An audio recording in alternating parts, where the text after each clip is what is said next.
en las urnas donde se dirime el poder, hace que distintas fuerzas políticas sientan que lo que salió de las urnas no es lo que debió haber salido y que en consecuencia es ilegítimo aunque sean votos reales. Ese me parece que es el único nutriente posible hoy con este sistema electoral de un conflicto postelectoral. Estas instituciones barrocas, costosas, todo lo que se quiera decir de ellas, son eso, barrocas y costosas, porque cada pequeño aspecto de los viejos fraudes electorales ha sido eliminado, se nos ha protegido de eso, y hoy son imposibles. Hoy no puede haber sobrepilos de boletas para que si el resultado no es el que al partido del Estado le guste, el paquete electoral se va a una casa de seguridad, se cambia, se arregla y sale. Es imposible falsificar boletas. Es imposible, sí, acá hay quienes recordarán esto, el carrusel, las brigadas de votantes oficialistas con 20 credenciales de elector cada quien, que van votando de casilla en casilla. Esto es absolutamente imposible. Y ojo, ni siquiera si los 11 consejeros del Consejo General quisieran hacerlo, podrían de ninguna forma llevar a cabo un fraude de esa naturaleza.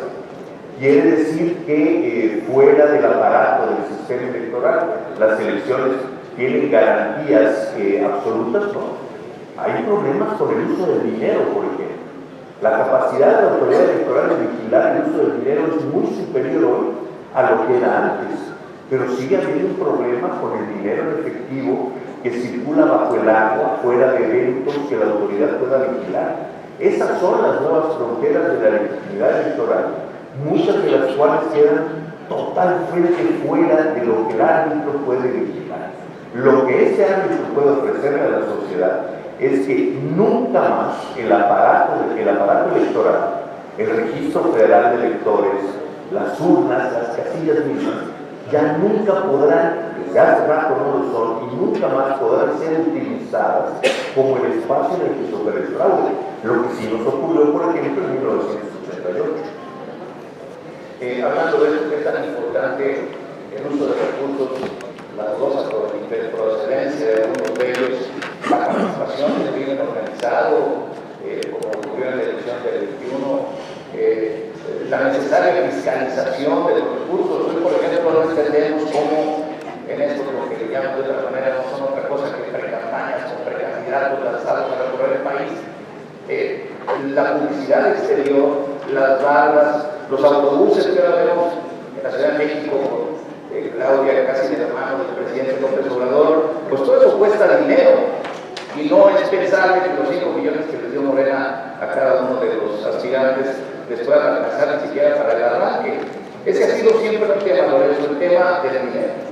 Bueno, sí, hay una frontera que es siempre un límite normal, la función fiscalizadora de la autoridad electoral, que es el efectivo.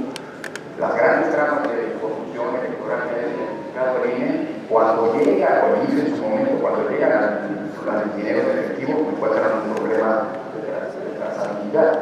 Y ese es un problema del país. México es, por aquí, los economistas, el país de la OCDE con mayor flujo de efectivo en su economía en proporción al tamaño de la misma. Entonces, el proyecto de formalidad de la determinación que queremos difícilmente no poder ocurrir las cosas. Mi punto es, sin embargo, el INE no tiene capacidad de fiscalizadora. Yo entiendo que el INE siempre lo hace. Ahora estará registrando todas esas barras y demás, que por cierto, a diferencia de lo que pasaba hace unos meses, hoy ya tenemos un marco normativo del propio partido y probablemente también de la oposición, porque parece que aquí violar la ley se va a convertir en un deporte de manera electoral, ¿no? Lo ha sido y ahora parece que vamos consistentemente a ella hasta que no se desprende, pero se sostiene todo. Pero todo eso forma parte, digamos, de la estrategia del partido. Supongo que el partido Morena, aspirantes a la coordinación y a la coordinación del federalismo y a la coordinación de la Revolución Popular, que por supuesto no son ni la candidatura presidencial, ni la coordinación del Senado, ni la coordinación de la Cámara de Diputados. Estos son organismos, otra cosa. Bueno, todos son actores. Y eso tiene que estar reportando. Y cada tercer día, además de la supongo que el partido Morena está reportando como tiene de la Comisión de Fiscalización, así que tendrán ¿Qué es lo malo de eso? Que todo eso se va a tener que fiscalizar como gasto final, es decir, hasta la medida de 2024. Por eso es grave lo que está ocurriendo, porque estamos ante una asignación de arrendamiento. Todo lo que se deje huella, hay cosas que no, inclusive ahora mencionaba, todo lo que deje huella, la autoridad electoral tiene que venir hoy para poder identificarlo y poder contabilizarlo en los partidos no lo reconocen. Y no pueden reportarlo. Por cierto, como un partido que suele recurrir a las encuestas para definir sus candidaturas, históricamente nunca ha reportado un pacto de las encuestas. Pero que ahora sí lo hagan.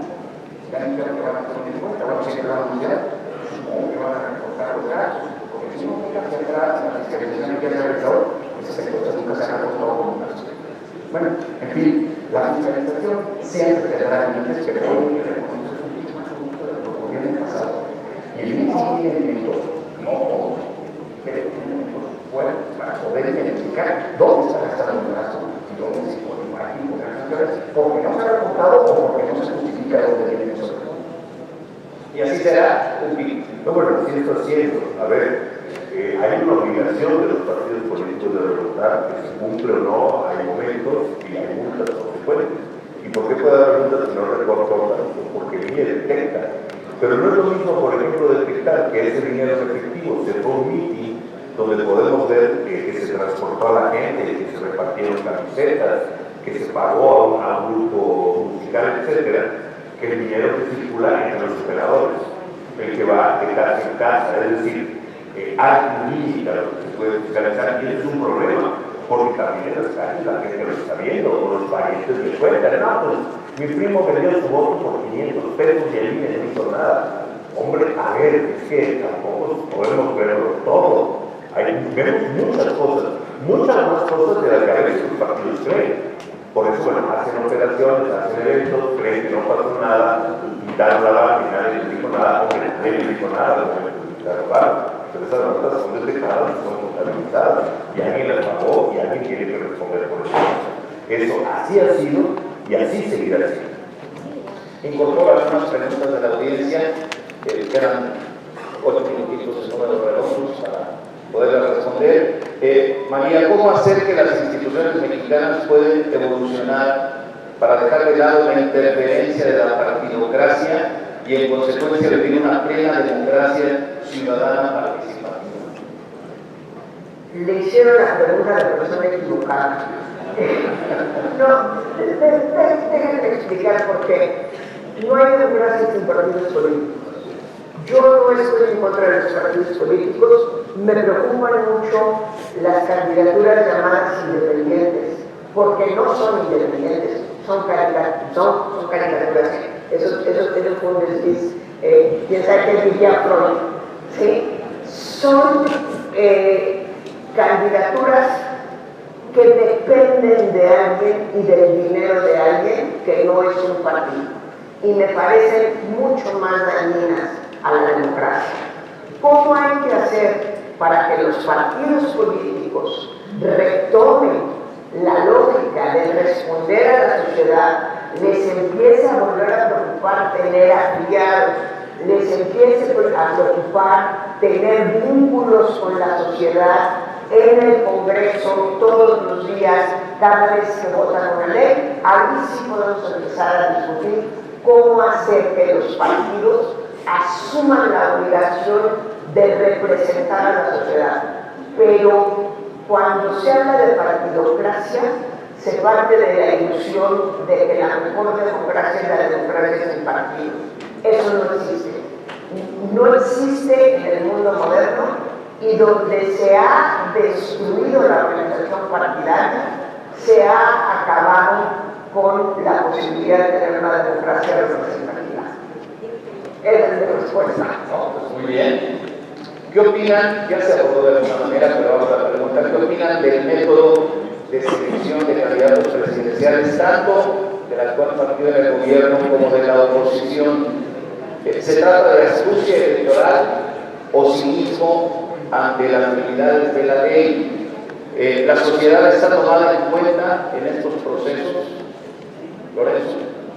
Bueno, los procedimientos que se han establecido, que se han hecho públicos, están muy bien, salvo con un pequeño detalle. O sea, todo estaría perfecto si se hicieran en el momento legal se tomara en campaña. O sea, todo está bien salvo los tiempos, porque frente a lo que estamos es justamente una simulación para anticipar el posicionamiento de quienes van a ocupar las comunidades. Y ahí tenemos un problema grave sobre el que no podemos obviar, y es que la solución es, bueno, todos van a mirar la línea, porque en algún momento la autoridad electoral va a tener que sacar tarjetas, y en el momento que saca las tarjetas, si antes se hace un permisivo, entonces siempre hay una acusación de uso político de la autoridad electoral tiene un brillar, lo ha hecho siempre, históricamente, aplicar la ley como está. No la hizo la autoridad electoral, por cierto, la aplicaron con los partidos políticos. Y la ventaja de la pre-campaña fue una manera de resolver un problema que vivimos y que se solucionó de la mejor manera, pero esta es una manera en la que lo solucionamos, que era evitar, digamos, a dar las de las en el mismo momento, antes de la política de la política. También hay que distinguir lo que es la política desde el punto de vista de lo que es la simulación. Y aquí estamos ante ejercicios de simulación. Perdón, que lo diga, es que se va a elegir a un coordinador. Perfecto, entonces ese coordinador de la transformación no va a ser aspirante, ¿verdad? Es que se va a elegir al dirigente de un frente. Perfecto, entonces ese no va a ser el dirigente de candidato a la presidencia. Es que perdón que lo diga con esta franqueza, empecemos a decir las cosas como no son, porque eso nos va a llevar a un buen lado. Tarde o temprano, vamos a lamentar que las reglas del juego no se estén cumpliendo, porque eso quiere decir que entramos a un terreno en donde nadie gana y todo el mundo quiere ganar. Y eso puede costar carísimo, porque si podemos ir a una elección, vamos a una elección muy competitiva. Ese es el estado muy popular. Y la participación, por cierto, fue muy similar a lo que había ocurrido en las elecciones de gobernador Pérez. En el estado de incluso superior a la de hace 12 años. Dicho lo anterior, nadie niega la importancia del Estado de México, pero la diferencia en votos por los candidatos de gobernatura de un partido, del partido oficialista y de la oposición, fueron 44,000 votos entre más de 5 millones de votos. Es el país es un país plural y diverso, y es muy probable que las elecciones no sean competitivas. Frente a elecciones competitivas y actores profundamente irresponsables, la única salvaguarda para que esto no acabe mal es la aplicación de la ley. Sí, perdón que lo diga. Qué bueno que sean encuestas, por un lado, las encuestas están previstas en los partidos. Qué bueno que se hagan primarias por el otro. Primarias es una manera de llegar a definir a las candidaturas. A los candidatos, quiero decir, tenemos que un tiempo para eso. Y en ambos casos, los tiempos parece que incomodan o con algo se puede sacar. No nos va a llevar eso a nada. Maestro Paz, hablábamos de la sesión de ayer de la Comisión de Quejas, donde se abordó el tema, consideraron que se tenía que abordar de fondo y probablemente termine en el tribunal. Pero bueno, es un tema que ya está discutiendo. Se ve la inminencia de tener que sacar tarjetas amarillas o tarjetas rojas. Por cierto, hoy la prensa en su conjunto leyó que el INE le dio luz verde a estos procesos en las dos grandes coaliciones. Yo por eso lo referí como esa luz verde al inicio, pero dices tú que no es exactamente así. A ver, el INE no dijo, pueden ustedes hacer esto. Lo que la comisión dijo es que se nos pide una resolución de fondo y eso le corresponde al tribunal. Reitero, yo no comparto esa resolución, pero tampoco significa que se le haya dado luz verde. Ustedes sí pueden salir a la no. Eso quiere decir que, hombre, muy probablemente aquí sí es un eufemismo, seguramente esto va a llegar al tribunal, siempre llega en cosas bastante menos significativas. Y eso quiere decir, a juzgar por eventos pasados comparables, que en algo así como en 10-15 días tendremos una resolución del tribunal, que ahí sí ya pondrá luz roja, luz verde, no sé si hay espacio para luz amarilla, pero lo cierto es que el tribunal será el que sí pueda resolver el fondo del asunto y en consecuencia sabremos si esto que en español es una pre-campaña en forma, pues jurídicamente alguien encuentra que no lo está. Pero bueno, eso en todo caso lo que puedo decir es los tiempos ya están dados para que muy pronto haya certeza sobre lo que va a ocurrir en este terreno. Pues con eso nos quedamos. Prácticamente se agotó el tiempo de este panel. Doctora María Barbán, muchas gracias por estar aquí. Gracias a ustedes.